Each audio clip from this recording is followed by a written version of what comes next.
बिस्मिल्लाहिर्रहमानिर्रहीम। Dear students class 8 अस्सलाम वालेकुम। बेटा हमारे आज के लेक्चर में शामिल हैं प्रोवर्ब्स। बेटा ये आपने ऑलरेडी याद कर ली हैं।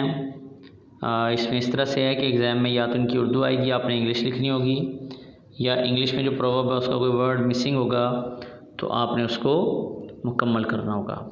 तो आएँ आपकी आसानी के लिए बेटा मैं एक दफ़ा इसको पढ़ देता हूँ।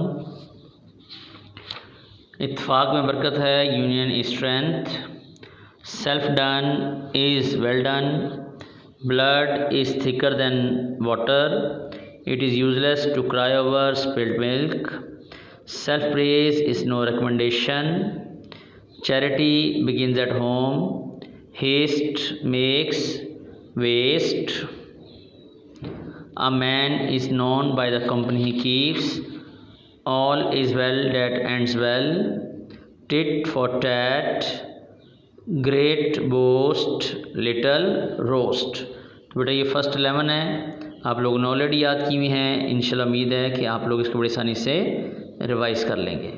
बेस्ट विशेज़, अल्लाह हाफिज़ बेटा।